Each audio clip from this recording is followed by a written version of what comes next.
welcome to another Now and Then. Today, on this cold, windy, raw spring day, we thought that we would head to the north side of St. Cloud and check out the Coley and Naomi Guy house, which is one of only two that we're aware of, two Art Deco / Art Modern houses left in the St. Cloud area. So let's go see what we can find. Let's see what's still there.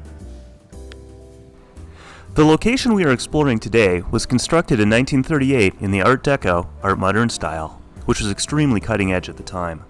The house and grounds are described in the June 15, 1939 St. Cloud Times. The Guy home is nestled at the foot of a beautiful hillside where every variety of evergreen, shrubs, and flowers grow to make the gorgeous background for this attractive house of tomorrow. One knows that the beauty of nature is keeping perfect step with the progress of the modernistic age. The combined structure of the home is made of steel and concrete and glass blocks. The floors are colorful terrazzo. The living room, with spacious circular windows, is in old rose and soft gray.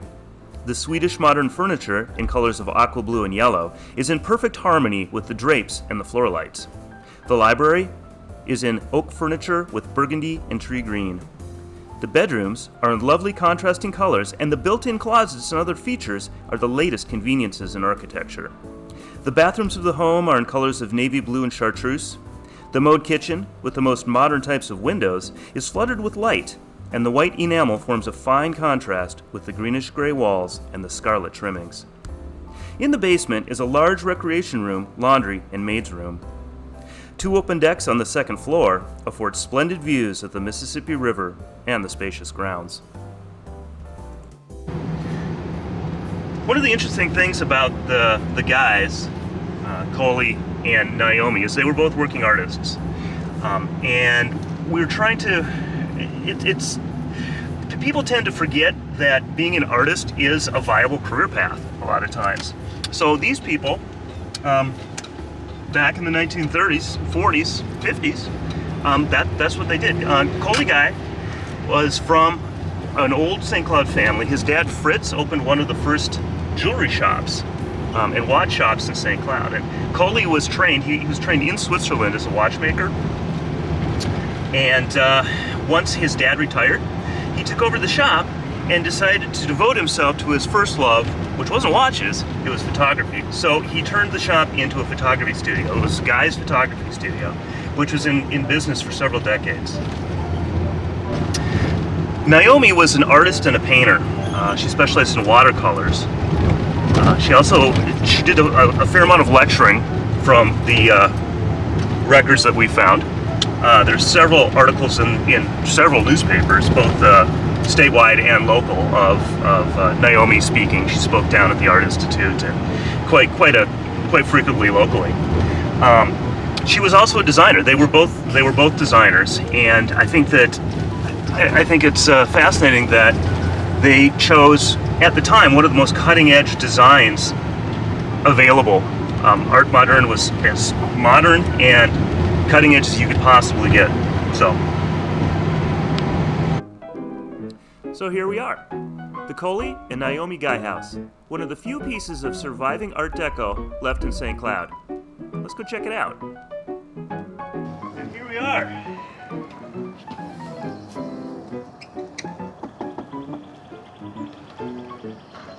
Hey, Gavin. Hey, well, thanks for coming over. Yeah. It's great to see you. Good to see you. Thanks for having us. Come on in, let me show you around. All right, thank you. All right, so here we are in the living room. This is a really great space. I was reading a bit about the house and some of the old newspaper articles, and it's really great to see that the old exposed beams and the concrete floor are still here, and the spaces, you can still get a pretty good feel for the old Art Deco spaces. So how long have you lived in this house? So we moved in January of 2014. Okay. And the previous owners have been here for about 20 years, and they really enjoyed the home. But we didn't know a whole lot about the space, except for this very unique design and great location on the river. Yeah. A nice lot. But yeah, it's just definitely very different than most houses that we had viewed, and we'd love to call it home, and I feel like we kind of need to do our best to hold on to it, maintain it, and kind of keep the spirit of the home as we transition and to our older age, and maybe pass it on someday to someone else. It's a great place. It is. I mean, I first saw this house, about 6 years ago? That's right. Yeah, and I had no idea of its past at that time, but I just remember walking in, the first time I walked into the place, I go, there's something really special about this house. Yeah. And we had been talking about doing some research on it for several years. Yeah, I know. And it finally sort of happened. And I had no idea that it had the history that it did. I mean, Nor did I. The fact that the guys are they're a really interesting couple. The fact Yeah, that it was really exciting. When Yeah. you had uncovered some of that information and emailed it over to us, I sent it out to my family and some of my friends. I said, look at that, it's true. You know, Yeah. we always knew something was special about the place. But Eric and your team has just been great at finding some information that really, now we know more about it, and it keeps giving us more things to look into. Yeah. And one thing that I was able to find out too is this house was fairly strict. It was fairly original until the mid to late 70s. Okay. And you know, it's been fairly updated, fairly heavily Sure. updated over the years. But I think there's still a lot of, like I said, you can still get the original feel for the home, and I think there's a lot of the original features of the house hiding under drywall. I have a feeling that you're right about that. Yeah, I mean, we're looking at some of these double walls where they built over the original Yes. wall. So, you know, if one ever wanted to, they could do a little old house archaeology and just see That's right. what original features you can That's uncover. And you do have the original blueprints, which I think is amazing. Yes, they were handed down when we took possession of the home, and I think that they've just kind of stayed with the house throughout the whole time, and it's really a treasure that they're here still, because this documents they could be lost for 100 years or whatever it is. Yeah. So I'm happy that they're here. We can have them to explore, and then if we want to do something to bring it back to the way it was originally, we know. Yeah, right. And between the blueprints and the house was fairly well documented right after it was built in the newspaper. We've got, I think, one of the That's articles right. I sent you. It's documented down. Unfortunately, we don't have pictures of the interior at this point. Right. I'm sure that they're probably out there Somewhere. If anyone knows where we can get pictures of this house, the interior of this house when it was built, or back in the day, please let us know. It'd be fascinating. That'd be great. We do have a description down to the colors of the walls, the material right. of the counters in the kitchen. Yeah. The library apparently was all oak. Yeah, how interesting. I know. Yeah, I mean we've got an Art Deco / modern home, and they paneled it traditionally in oak, which is kind of great. I like that. Yeah, mixing it's great. and matching styles. It's good to know. It is. I'm really enjoying discovering more information about the home that we live in. It's been great. And I really appreciate you guys being here. Well, and thank you for having us. All right, let's take a look. All right, cool.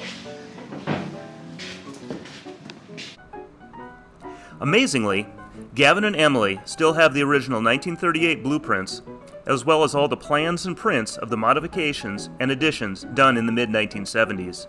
This allows us to get a feel for what the house originally felt like, and what features might still be hiding under the false walls and ceilings. Hey, so we are in what is the basement. The basement. What's listed on the blueprints as the amusement room. This is the amusement room. We're in the amusement room. And what's the cool thing about the amusement room? Bobby V.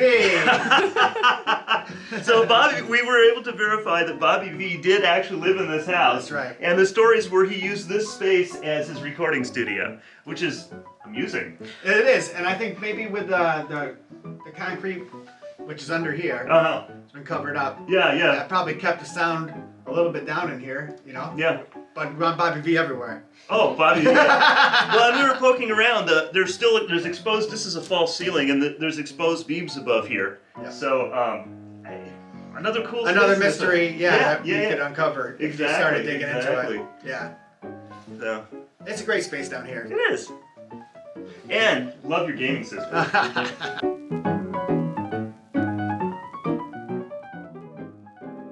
Okay, so we are on the back of the house, alongside the Mississippi River, facing the Mississippi River. From this angle, you can still see many of the lines of the original house. The flat roof lines, the overhangs, the soffits. This area over here was a 1970s addition, but everything beyond that is still more or less original, with the exception of they removed the windows and added patio doors in the 1970s as well. But you can still get the gist, or you can get the feel of the original lines of the house from this angle.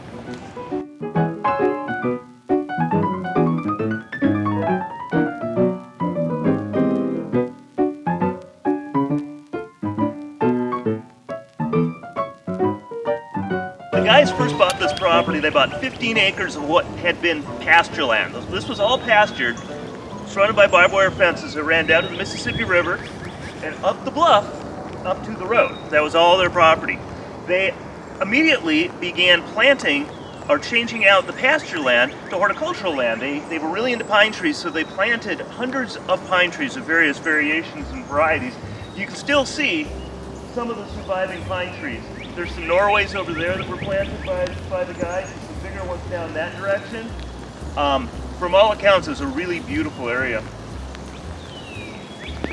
So this is one of my favorite parts. We got pictures of this bank of windows when the house was built. It was literally windows, right? Oh yeah. Yeah, and then in the 70s or whatever, they took out the original windows and installed the sliding glass door. Right. Super cool view. Yeah, it's great view. It's great view.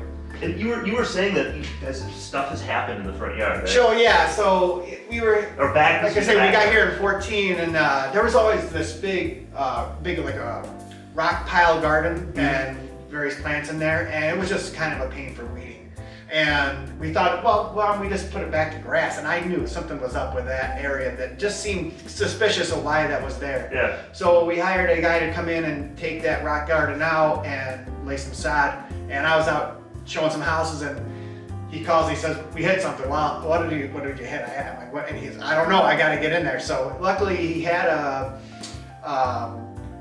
he had the right equipment with him. Yeah. And it turns out there was a big, huge fountain that was just right out here between the house and the river, and they had just buried it. And so he uncovered it, pulled it out, and he hauled that thing away, but it probably weighed 3 tons. So it was like a water feature type thing. It was right? a big water feature that would have been probably at one point it was beautiful. Yeah. And for whatever reason, someone in the past had decided to no longer go with that fountain and just cover it up. But it was quite something. I'm sure that there must be something out there showing this nice fountain at the property. We've got some pictures of right when the house was built. So obviously it was built after the house, or that was installed after the house was built, right? Probably about a couple of years. Yeah. If anyone out there's got pictures of it, I'd love to see them. Love to see it. Yeah, we've got pictures of the concrete, right? We do. We have pictures of concrete buried under gravel, but we don't have no fountain. But that would be great. It would. That would be really interesting. Nice really fascinating. Yeah. Yeah. So apparently they were. Coley was, as you probably know. In fact, if you mentioned it right away, was this was a nursery at one time. Correct. Yes. Yeah. So he once he retired from photography, he turned his 15 acres into the Coley guy nursery, and they made their living by designing. They were interior designers, right. And he sold flowers and trees. Right here. That's so interesting. Yeah. What a great, cool thing to know. Oh, I know. Well, and then you had the solarium where the garage is now. Yes. And then you still have the root cellar. The root cellar is still there. Which is original down in the gully. Yeah. There's power in there. It's got 2 doors. It's something. Cool. That's awesome. It is. All right, so we are in we're looking at the old blueprints, and we are standing in what used to be the outdoor courtyard of the original house. That's amazing to me. I know, it's kind of cool. So looking at the blueprints, this is the outdoor courtyard. Right around here was the front door. The door's still here, but it's no longer the front door. And this was the garage, and the space back there was the solarium. And it's kind of cool because there still is a solarium back there. Correct. But the thing that really, we just discovered this, right? The thing that really makes you realize that this was in fact outside is if you look in this front closet, you can see the original exterior wall and one of the original exterior windows, still with a storm window on it. Yeah. Which I think is great. So that would be the staircase, right? The downstairs That's the staircase, yeah. So that lit the downstairs staircase. Because it's pretty dark in there now. It is pretty dark in there. But this also gives you an idea of what the exterior of the house looked like, and it was white gloss, white and cinder block. black. Yeah, very Art Deco.